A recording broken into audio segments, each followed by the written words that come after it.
বিসমিল্লাহির রহমানির রহিম। وقال الله تعالى في القرآن المجيد كنتم خير أمة أخرجت للناس تأمرون بالمعروف وتنهون عن المنكر وتؤمنون بالله। প্রাণের সংগঠন শহীদ কাফেলা ইসলামী ছাত্র শিবিরের পক্ষ থেকে আয়োজিত আজকের এই বর্ণাঢ্য আয়োজনের সম্মানিত পরিচালক, নেতৃবৃন্দ এবং সমাগত আগামী দিনের দামাল তরুণেরা সবাইকে জানাই রাসূলের শেখানো সর্বোত্তম সম্ভাষণ রাসূলের ভাষায় আসসালামু আলাইকুম ওয়া রাহমাতুল্লাহি ওয়া বারাকাতুহু। তোমরা সবাই কেমন আছো? আলহামদুলিল্লাহ, আলহামদুলিল্লাহ।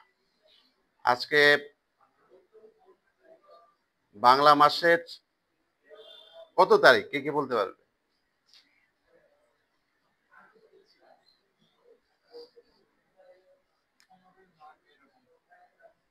এরকম আমার কাছে কিন্তু কিছু পুরস্কার আছে। ভাইবো না যে এমনি এমনি জিজ্ঞেস করতেছি। কোন মাস কত তারিখ? কে বলতে পারে? 15 তারিখ। আচ্ছা, কাছাকাছি হয়েছে এর জন্য ওকে ধন্যবাদ। একটু হাততালি হবে ওর জন্য। বাট আজকে হচ্ছে মাঘ মাসের 17 তারিখ। 17 তারিখ। আরবি মাসের কত তারিখ আছে? কে বলতে পারবে? একজন হাত তুলেছে। জি, বলো দেখি। শাবান মাসের 1 তারিখ। আর কি বলতে পারে?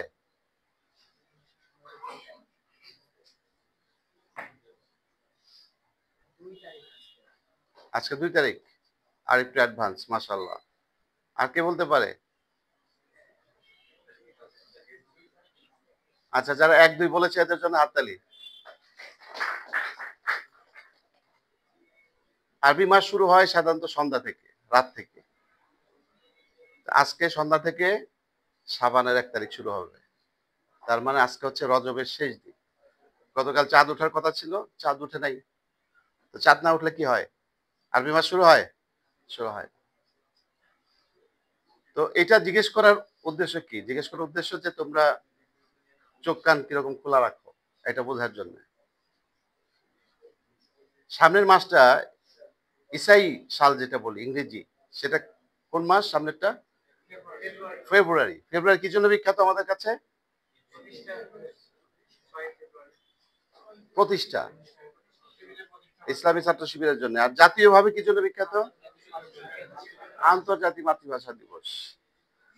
আচ্ছা, বাংলা ভাষায় কয়টা বর্ণ আছে এবং এই বর্ণগুলা সিরিয়ালি কে কি বলতে পারবে? যেমন আমরা এবিসিডি একেবারে 1 সেকেন্ডের মধ্যেই, 5 সেকেন্ডের মধ্যেই জেড পর্যন্ত বলে ফেলি, এ টু জেড। আরবি আলিফ থেকে ইয়া পর্যন্ত হয়তো 10 সেকেন্ড লাগে। সামনে যেহেতু বাংলা মাস, একটু বাংলাকে কি শান দেওয়া দরকার না? কে কে পারে? আচ্ছা, 3 জন হাত তুলেছে, মাশাআল্লাহ। 4 জন। বাকিরা কি ধরে নিচ্ছি আমরা? অল্প পারি নাকি? পুরোটা পারতেছি না, তাই তো? এটা কি শেখা দরকার? আসলে দরকার আছে? দরকার আছে। আছে কিনা? আচ্ছা। তাহলে ফেব্রুয়ারি মাসের একটা শপথ আমরা নেই। ইসলামী ছাত্র শিবির সম্পর্কে গভীরভাবে জানবো 1। আর 2 নাম্বার 50টা বর্ণ ভালো করে সিরিয়ালি আমরা আত্মস্থ করব। একটা হলো মুখস্থ, আরেকটা হলো কণ্ঠস্থ, আরেকটা হলো আত্মস্থ। কোনটা ভালো? মুখস্থ হলে মুখে মুখে, কণ্ঠস্থ হলে কণ্ঠের মধ্যে, ব্রেনের মধ্যে নাই। আর আত্মস্থ সেটা আমার নিজের হয়ে গেল। ঠিক আছে? যখনই সময় আসুক আমি এটা ব্যবহার করতে পারবো। ওকে। তা আজকে এই বক্তৃতা দেওয়ার জন্য কিন্তু ওরা আমাকে ডাকে নাই। ওরা হয়তো একটু মুখ চাওয়াচাই করতেছে, কি ব্যাপার, কি বলতে আনলাম আর উনি কি বলতেছে। এটা আমার মূল আলোচনা না। এটা হলো আইস ব্রেকিং বলে, অর্থাৎ জড়তা ভাঙানো। আমার মূল আলোচনা হচ্ছে, আমি যে টাইটেলের উপর আলোচনা করব সেটার নাম হচ্ছে অবাক বিশ্ববিদ্যালয়। তোমরা এখানে যারা অনার্স শেষ করেছো, মানে ইন্টারমিডিয়েট শেষ করেছো, এরকম কে কে আছে? মানে ইন্টারমিডিয়েট উপরে যারা আছো বা ইন্টারমিডিয়েট পর্যায়ে যারা আছো তাদের একটু দেখি, হাত দেখি। অর্থাৎ ইউনিভার্সিটি লেভেলেও, তারাও তো ইন্টারমিডিয়েট শেষ করে ইউনিভার্সিটিতে এমনি যায় নাই। অনেকে হাত তুলে নাই যারা ইউনিভার্সিটি লেভেলে, তারা বুঝতে পারতেছে না। অর্থাৎ ইন্টারমিডিয়েট প্লাস ইউনিভার্সিটি লেভেলে যারা, তাদেরকে হাত তুলতে বলছি। জি, আচ্ছা, 50% হবে। আর বাকিরা ইন্টারমিডিয়েটের নিচে আছে অথবা ইন্টারমিডিয়েট ফার্স্ট ইয়ার এই পর্যায়ে। তো আমাদের সবার স্বপ্ন একটা বিশ্ববিদ্যালয়ে যাওয়া, তাই তো? আমি তোমাদের বিশ্ববিদ্যালয়ের কিছু গল্প বলব। আমি বাংলাদেশের ৪ টি বিশ্ববিদ্যালয়ে পড়ালেখা করেছি। ২ টা বিশ্ববিদ্যালয়ে ক্লাস নিয়েছি। আর পৃথিবীর সেরা ২ টা বিশ্ববিদ্যালয়ে আমি পড়ালেখা করেছি। একটা ইন্টারন্যাশনাল ইসলাম ইউনিভার্সিটি মালয়েশিয়া, ওখানে আমি ক্লাসও নিয়েছি। আবার ইয়েল বিশ্ববিদ্যালয় যেখানে বারাক হোসেন ওবামা এবং হিলারি ক্লিনটন পড়ালেখা করেছে। ওখানে আমি ফিজিক্যালি ছাত্র ছিলাম না, বাট অনলাইন স্টুডেন্ট। এই ৬ টা বিশ্ববিদ্যালয়ে আমি পড়ে আমি যা অর্জন করেছি, আরেকটা বিশ্ববিদ্যালয়ে পড়ে আমি তার চাইতে বেশি অর্জন করেছি। আজকে সেই বিশ্ববিদ্যালয়ের গল্প বলব। কি জানা দরকার না এটা? বাংলাদেশের সেরা ৪ টা বিশ্ববিদ্যালয়, ঢাকা ইউনিভার্সিটি, ইসলামী বিশ্ববিদ্যালয় কুষ্টিয়া, জাতীয় বিশ্ববিদ্যালয়, উন্মুক্ত বিশ্ববিদ্যালয়। এই ৪ টা বিশ্ববিদ্যালয়ে আমি ছাত্র ছিলাম। এমফিল করেছি, অনার্স করেছি, মাস্টার্স করেছি, পিএইচডি করেছি। মানে এ টু জেড যেটাকে বলা যায়। আবার বিশ্বের বাহিরে ২ টা ইউনিভার্সিটি, এখানে আমি একটা পিএইচডি ছাত্র ছিলাম, আরেক জায়গায় আমি স্পেশাল কোর্স করেছি ইয়েল বিশ্ববিদ্যালয়ে। ক্লাস নিয়েছি ২ টা বিশ্ববিদ্যালয়ে। এই সকল অভিজ্ঞতার বাহিরে আমার কাছে মনে হয়েছে যে আরেকটা বিশ্ববিদ্যালয় সবচাইতে সেরা। তোমাদের কাছে সেরা লাগবে কিনা আমি জানি না, আমার কাছে সেরা মনে হয়েছে।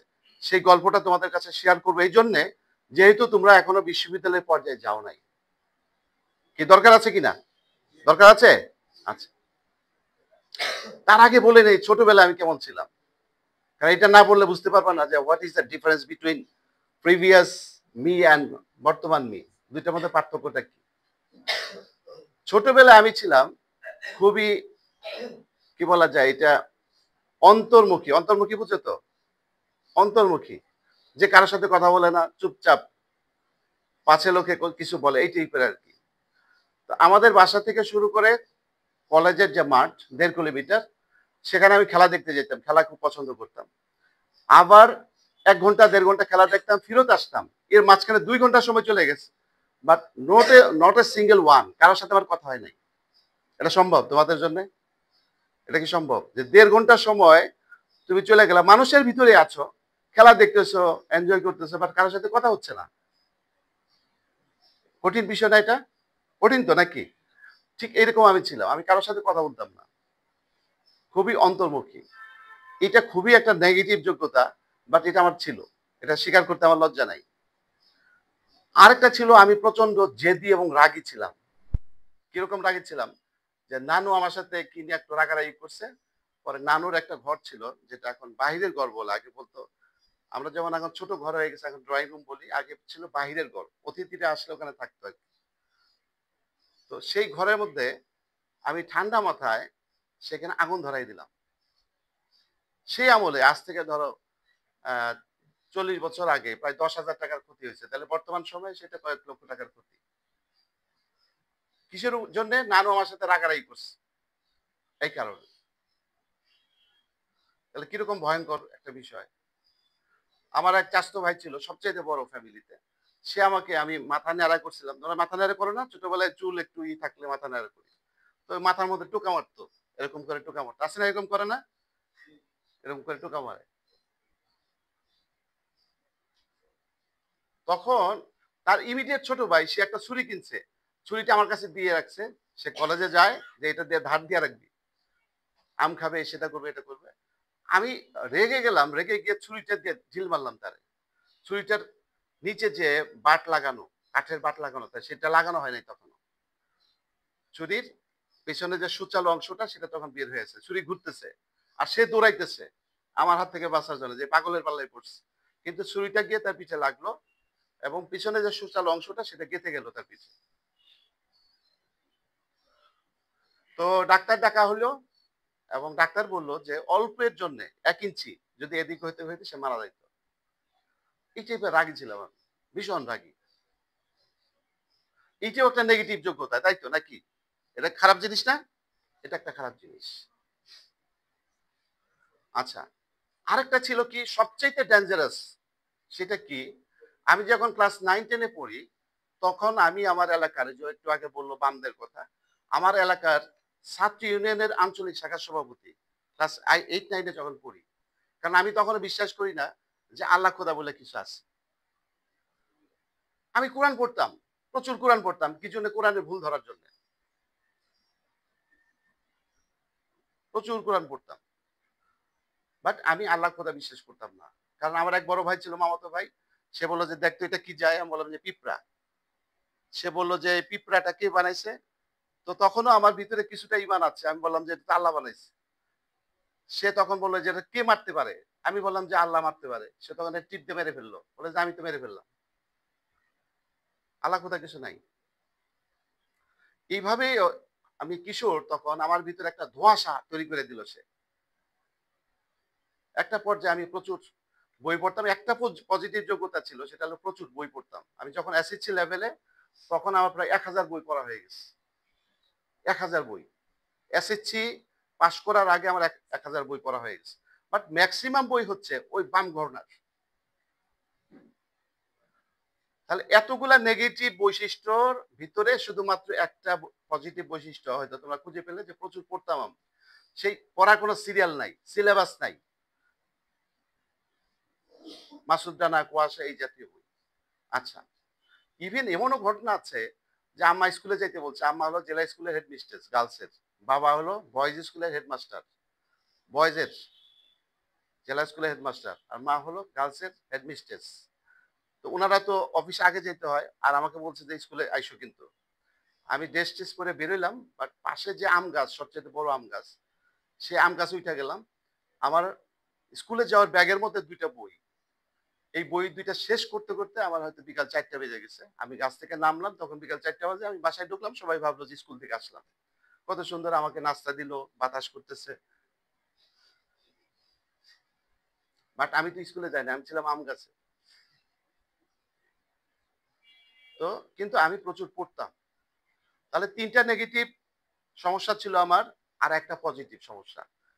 এখন এখান থেকে আমি কিভাবে উত্তরণ করলাম? এই যে পড়া, এটা আমাকে রক্ষা করলো। সেটা কিভাবে বলি? একদিন সকালবেলায় এসএসসি পরীক্ষা দেব। আমার যে ব্যাচমেট, একসাথে আমরা, এটাকে বলে কনজুগাল স্টাডি। তোমরা এইভাবে পড়ো কিনা জানি না। ২ ফ্রেন্ড মিলে একসাথে পড়ালেখা। Conjugal study. আমরা রাত ২ টায় উঠে যেতাম, পড়ালেখা করতাম, ফজর নামাজ পড়ে আবার ঘুমাইতাম। Conjugal study. একজন আরেকজনকে পড়া ধরতাম, সে আমাকে ধরতো, এইভাবে। তো সে ফজরের নামাজ, পড়ালেখার বাইরে হঠাৎ করে সে একটা কাজ করে ফেললো, যেটা করার কথা না। সেটা কি? একদিন সকালবেলায় সে আমাকে ডাকতেছে ফজর নামাজ পড়ার জন্য। ওই সময়কার ঘুমটা কত মিষ্টি। কি অনেক মিষ্টি না? ভীষণ মিষ্টি। আর সে আমাকে ঘুম থেকে উঠিয়ে ফেললো। আল্লাহ আমাকে মাফ করুক, আল্লাহ আমাকে মাফ করুক। আমি কি করলাম? কলার ধরে আমি সাথে, সাথে, ওই যে আমি তো প্রচন্ড রাগী, তাকে একটা বক্সিং মেরে বসলাম। তো আল্লাহর কাছে আমি এখনো মাফ চাই এবং তার জন্য দোয়া করি যে তিনি ছিলেন একজন ধৈর্যশীল ভাই। তো তিনি শুধু আমাকে এইটুকুন বললেন যে, "আমি আপনাকে নামাজের জন্য ডাকলাম, এর জন্য আপনি আমাকে মারলেন? আচ্ছা ঠিক আছে, আমি তাহলে চলে যাচ্ছি, আর আপনাকে ডাকবো না।" এই বলে উনি আমার নানুর বাসায় লজিং থাকতো, ওখানে চলে গেল। তখন আমার মনটা একটু ব্যথাতুর হয়ে গেল যে আমি একজনকে অনর্থক মারলাম। সে তো আমারই ক্লাসমেট, একসাথে পড়ি। কেন মারলাম? সে আমার নামাজের জন্য ডাকছে। আচ্ছা আমি নামাজ পড়ি না, সে পড়ে। আমি না পড়লে সমস্যা কি ছিল? তাকে মারার তো দরকার ছিল না। এই একটা অনুশোচনার ভাব, যেটা হযরত ওমরের মধ্যে আসছিল। তিনি যখন ওই যে, "তোমরা কি পড়তেছিলে নিয়ে আসো।" তখন মারধর করলো না? মারধর করলো। সেই অনুশোচনার ভাবটা আসলো। আসার পরে কিভাবে তাকে খুশি করা যায়, তখন আমার কাছে মনে হলো, ওহহো! সে তো একটা বই দিয়ে গেছে, যে বইটা আমি ধরি নাই কোনদিন। কারণ এটা শিবিরের বই, এই কারণে আমি পড়ি নাই। রেখে দিয়েছি। সব বই পড়ি, ওটা পড়ি নাই। এই বইটা পড়লে মনে হয় সে খুশি হবে। আচ্ছা কি লেখা আছে বইটা দেখি না। বইটা খুললাম। বইটার নাম হলো ঈমানের হাকিকত। যেহেতু আমি রেগুলার পড়ি, এজন্য আমি দ্রুত পড়তে পারি। যেটাকে বলে র‍্যাপিড রিডার। ঠিক আছে? তোমরা হয়তো বাম থেকে ডানে পড়ো, আমি উপরে থেকে নিচে পড়ি। যার ফলে আমি প্রতিদিন ২ টা বইও পড়তে পারি অনেক সময়। ১০০ পৃষ্ঠা, ১৫০ পৃষ্ঠা। আমার ছেলে আছে এখানে। ওরা কিন্তু এত পড়তে পারে না। বাট যেহেতু আমি রেগুলার পড়ি, আমি প্রতিদিন ১০০-১৫০ পৃষ্ঠাও পড়তে পারি, যেদিন সময় পাই। তো বইটা নিয়ে শুরু করলাম। খুবই মজা।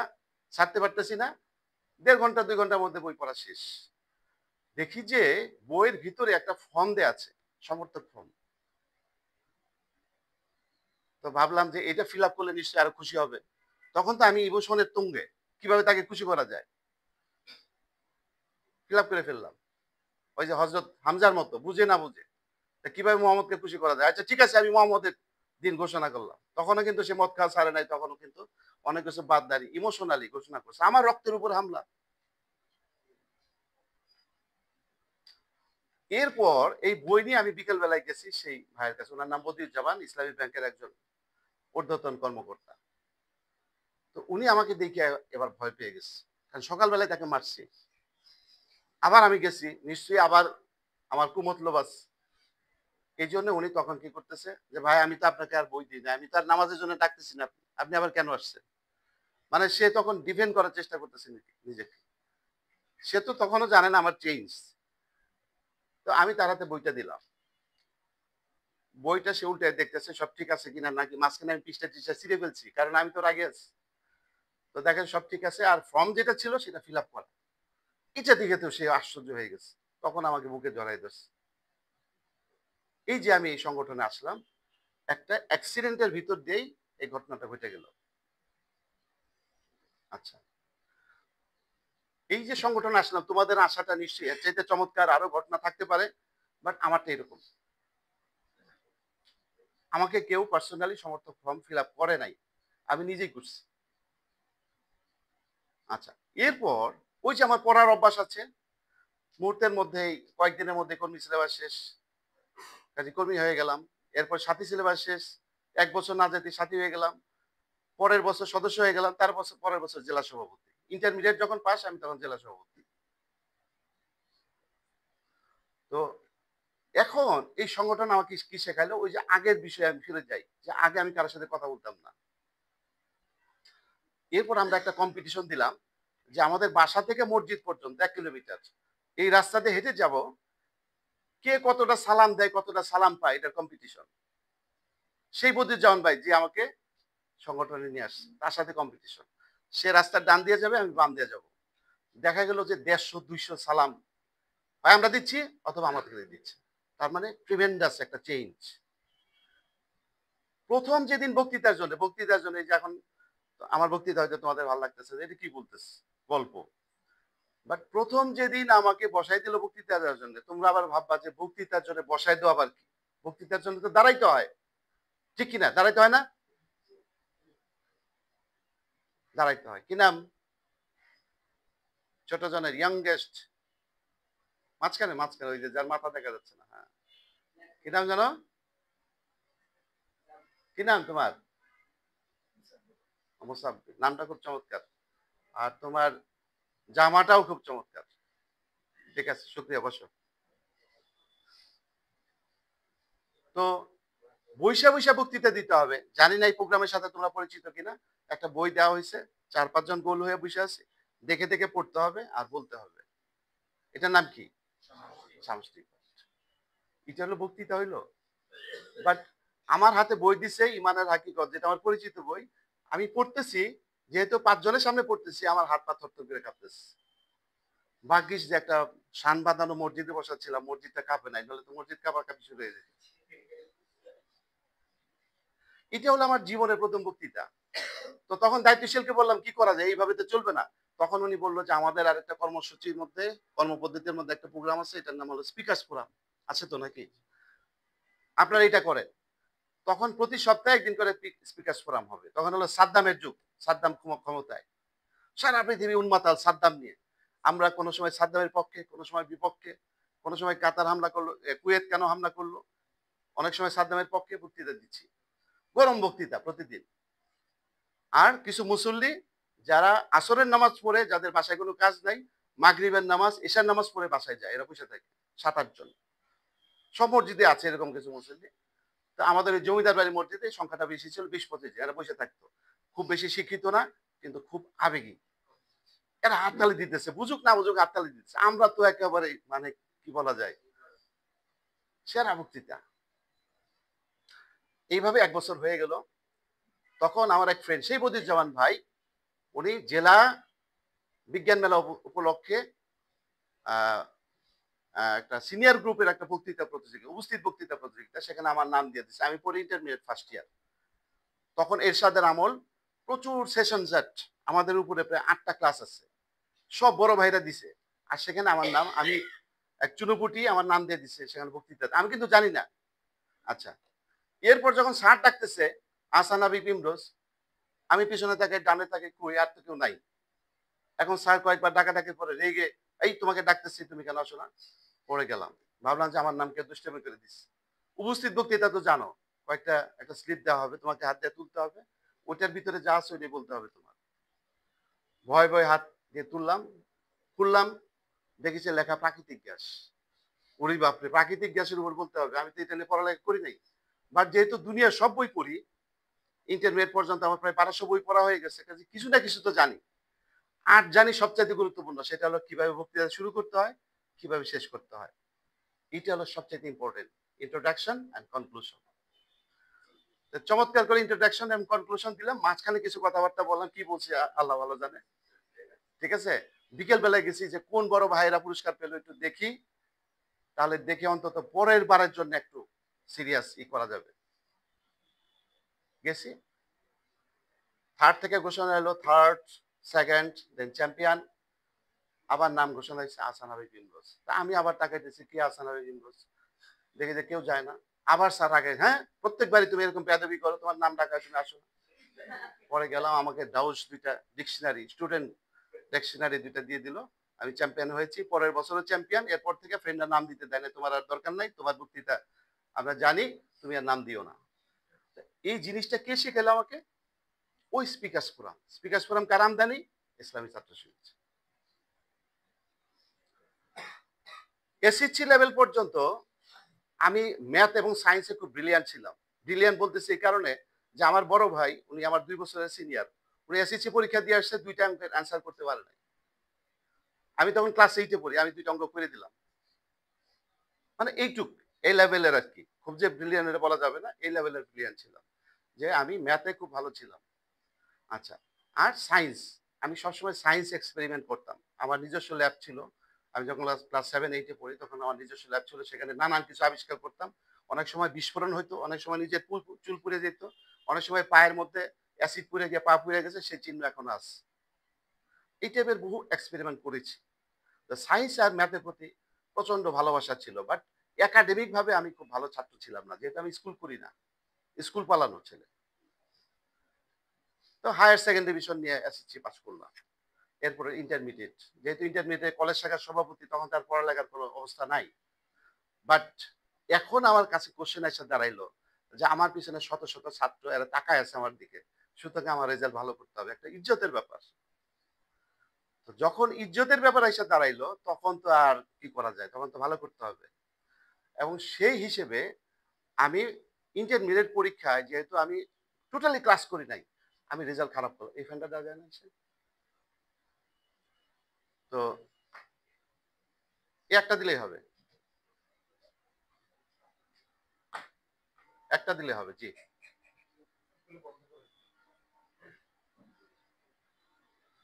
এই সময়টা খুবই, এই গরম এই শীত, তাই না, একটু ঝামেলা হয়ে যায় আর কি। তো যা হোক, আহ, এখন যেটা আমি বলছিলাম যে আমাকে ভালো রেজাল্ট করতে হবে, ইন্টারমিডিয়েট আমি ফেল করলাম। ইন্টারমিডিয়েট ফেল করার পরে, যেহেতু আব্বা হলো জেলা স্কুলের হেডমাস্টার, মা জেলা স্কুলের হেডমিস্ট্রেস, তারাও মুখ দেখাতে পারতেছে না, আমি ঘর থেকে বেরোতে পারতেছি না। আমার মনে আছে আমি 4 দিন ঘরে বসে বসে মুখ লুকিয়ে কান্নাকাটি করছি। হ্যাঁ, আমি কিভাবে বেরোবো? আমি তো কলেজ শাখার সভাপতি, আমি কিভাবে বেরোই?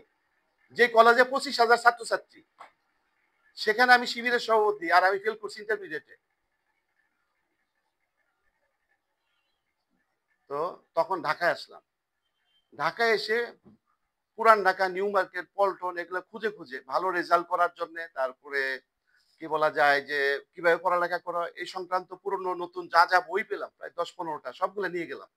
সবগুলা মন্থন করে, যেভাবে দুধ থেকে ঘেটে ঘেটে মাখন তৈরি করা হয়, এইভাবে ঘেটে ঘেটে আমি আমার একটা সিনপসিস তৈরি করলাম, যেটার নাম দিলাম মাই কনস্টিটিউশন। কিভাবে আমি পড়ালেখা করব, এবং সেই কনস্টিটিউশন অনুযায়ী আমি পড়ালেখা করলাম। আলহামদুলিল্লাহ ইন্টারমিডিয়েট ভালো হলো। সাবসিডির একটা পরীক্ষা ছিল, এটা এখন নাই, তোমাদের নাম শুনেছো কেউ সাবসিডিয়ারি? নাই। এটা আমাদের সময় একবারে ফাইনাল অনার্স পরীক্ষা যখন হতো, মাঝখানে যেহেতু অনার্স 3 বছরের কোর্স ছিল তখন, মাঝখানে একটা পরীক্ষা যে ছেলেরা তোমরা জীবিত কিনা এটা পরীক্ষা করার জন্য একটা পরীক্ষা হইতো আর কি। এটার নাম হলো সাবসিডিয়ারি। তোমরা আসো কি মরে গেছো এটা যাচাই করার জন্য পরীক্ষাটা হইতো। এই সাবসিডির পরীক্ষায় সারা কলেজে 1450 ছাত্রছাত্রী এর মধ্যে ফার্স্ট হয়ে গেল। এরপর অনার্স পরীক্ষা। অনার্স পরীক্ষা যখন 6 দিন আছে তখন হঠাৎ করে কি আমাকে বললো এই 6 দিন পরে তো পরীক্ষা। তখন আমার মাথায় বিনা মেঘে বজ্রপাত যেটাকে বলে। 6 দিন পরে পরীক্ষা। ফাইনাল। আমি তো বই কিনি নাই। স্যার আমাকে চেনে না। সাজেশন নাই, নোট নাই, কিচ্ছু নাই। যাই হোক 6 দিন পরে আমি বইয়ের দোকানে গেলাম। দোকানদারের সাথে আমার খুব খাতির ছিল। বললাম যে আমি বই কিনবো একটা। কিন্তু এই পেপারের যতগুলা বই আছে ৫ টা ৬ টা সবগুলো বই আমাকে দিতে হবে। তারা রাজি হলো যে ঠিক আছে আসুন। আমার সাথে খাতির ছিল। ৫ টা ৬ টা বই নিয়ে আমি নিজে সাজেশন করলাম। যেহেতু কোন স্যার আমাকে চেনে না, সাজেশন দিবে না, নোটও দিবে না। আমি নিজে সাজেশন করলাম, নিজে নোট করলাম। ৫ দিন ৬ দিন করে অনার্সে গ্যাপ থাকতো তখন পরীক্ষার মধ্যে। এই ৫ দিন ৬ দিন করে আমার পড়া। আমার মনে আছে একটা সাবজেক্টে আমি পরীক্ষা দিলাম সেখানে ৭২ পেজ লিখলাম, ৭২ পেজ। এবং লিখতে গিয়ে আমার আঙ্গুলের মধ্যে এটা কি বলে? ফোস্কা পড়ে গেল লিখতে, লিখতে। আচ্ছা। যাই হোক স্যার যদি ওজন করেও নাম্বার দেয় তাহলে আমার যে জন্য টপ নাম্বার দিতে বাধ্য হয় আরকি। ওজন করে নাম্বার দিতে যদি স্যার পড়তে পারতেছে না, ওজন করে নাম্বার দিবে। রেজাল্ট বের হইলো, ভয়ে, ভয়ে গেছি রেজাল্ট দেখার জন্য। সর্বনাশ! এখন হেড অফ দ্যা ডিপার্টমেন্ট যিনি, উনি হলো আমার নানা স্যার। নানা স্যার বলতে আম্মারও টিচার ছিলেন উনি। সেই হিসেবে নানা স্যার। বাট উনি আমি যে উনার ছাত্র এটা উনি জানে না। উনার দোষ না কারণ আমি তো সারা বছর ক্লাস করি নাই। উনি আমার দিকে তাকাইতেছে। যেহেতু ঘোরাঘুরি করতেছে একটু সন্দেহ হইছে। "বাপু তুমি কি আমাদের ছাত্র নাকি?" আমি বললাম, "জি স্যার।" তো উনি তো ভাবলেন যে যেহেতু আমি কোনোদিন ক্লাস করি নাই, নির্ঘাত ফেল করেছি। তো উনার চোখের সামনে উনার একজন আম্মা আবার ফার্স্ট গার্ল ছিল। তো তারই ছাত্রী তার চোখের সামনে ফেল করবে এই নিদারুণ দৃশ্য সে সহ্য করতে পারবে না টানতে চলে গেছে সে ওখান থেকে কাটে পড়ছে।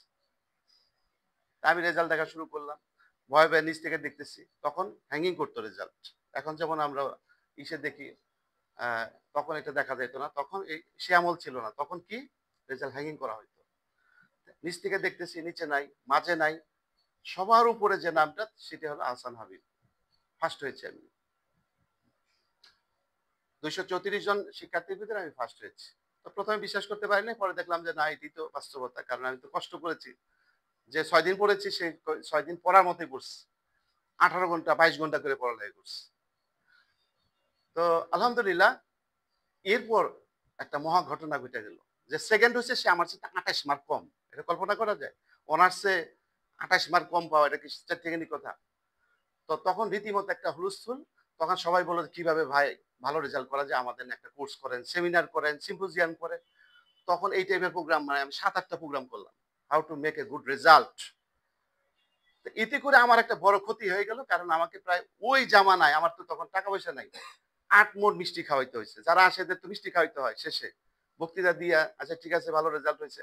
তো এই এত সুন্দর খবর শুনলাম তাহলে কি?" এই তাহলে কি তখন তার উত্তরে একটা মিষ্টি খাওয়াইতে হয়। এই মিষ্টি খাওয়াইতে গিয়া কিন্তু আমার ৮ মণ মিষ্টি খাওয়াইতে হইছে। তো যা হোক সেই অবস্থাটা আমি ধরে রাখার চেষ্টা করেছি। আ আমি মাস্টার্সে সেকেন্ড হয়েছি, এমফিলে ফার্স্ট হয়েছি। পিএইচডিতে আসলে ওরকম কোনো নাই, গ্রেডিং নাই। কারণ পিএইচডি তার কম্বাইন কোনো পরীক্ষা হয় না। তাহলে এইটা আমি কোথা থেকে শিখলাম? ওই যে সংগঠন আমার ভিতরে প্রেরণা তৈরি করলো। তুমি কলেজ শাখার সভাপতি, তুমি রেজাল্ট খারাপ করবে এটা কিভাবে হয়? তুমি পড়ালেখা তোমাকে ছুটি দেওয়া হইলো। তোমাকে যে কোনো মূল্যে ভালো রেজাল্ট করতে হবে। আসলাম, ভালো, ভালো বই কালেক্ট করে সেটা সিনপসিস করে পড়ালেখা করলাম এবং সেই অভিজ্ঞতার ফসল হলো আমার বই মোরা বড় হতে চাই। আচ্ছা, এবার আসি আমি কিন্তু আসলে কোনো লেখক ছিলাম না। তোমরা অবাক হইতে পারো যে যার বই ২০ লক্ষ কপি সার্কুলেশন উনি বলতেছে উনি লেখক ছিল না। হ্যাঁ, আমি লেখক হইলাম কখন? যখন আমি জেলা শাখার সভাপতি, এরপরে সহ-শাখা হইল, সহ-শাখার সভাপতি আমাদের একটা কনফারেন্স হবে, সম্মেলন। সেই সম্মেলনে আমাকে সভাপতি হিসেবে একটা লেখা দিতে হবে। এটা হলো আমার জীবনের ১ম লেখা। তখন আমি মাস্টার্সের ছাত্র। তাহলে মাস্টার্স থেকে আমি লেখা শুরু করলাম। আবার সেই লেখাটা খুব হিট করলো। আলহামদুলিল্লাহ ১ম লেখাটাই। এরপরে আমি লেখা চালায়ে গেছি। "মোরা বড় হতে চাই।" এই লেখাটা বইটা তোমরা হয়তো নিশ্চয়ই জানো যে এটা ২০ লক্ষ কপি সার্কুলেটেড। যেটা বাংলাদেশের কোনো বই, এটা হুমায়ুন আহমেদের সবগুলো বই একত্র করলে 20 লক্ষ হবে কিনা আমি জানি না। বাট এটা আমার একার কোনো কৃতিত্ব না, কারণ এটা সংগঠনের সিলেবাসের অন্তর্ভুক্ত এবং তারা এটা প্রোপাগেশনের দায়িত্ব নিচ্ছে বলেই ব্যাপকভাবে এটা ছড়াই গেছে। এটা আমি করলে কিন্তু এটা সম্ভব ছিল না। তাহলে এই যে ৩ টা বিষয় বললাম, একটা হলো বক্তৃতা শেখা, আরেকটা হলো রেজাল্ট করা, আরেকটা হচ্ছে লেখা। এই ৩ টা জিনিস আমি কোথায় শিখলাম? তোমরা বলো দেখি, কোথায় শিখলাম? কোথায়? বুঝতে পারো না এখনো? কোথায় শিখলাম? সংগঠনে। সেটার নামই হলো অবাক বিশ্ববিদ্যালয়। যে টাইটেলের উপর আমি বক্তৃতা দেওয়ার কথা। সেটা হলো অবাক বিশ্ববিদ্যালয়। পৃথিবীর ৬ টা বিশ্ববিদ্যালয়ে আমি পড়েছি। সেখান থেকে যা শিখেছি তার চাইতে ১০ গুণ শিখেছি এই সংগঠনের ভিতর থেকে, যেই সংগঠনের নাম বাংলাদেশ ইসলামী ছাত্র শিবির, সেটাকে আমি অবাক বিশ্ববিদ্যালয় বলি। আজকে তোমাদের সামনে দাঁড়ায় যে ২ কথা বলতে পারতেছি, এর কৃতিত্ব ছাত্র শিবিরের।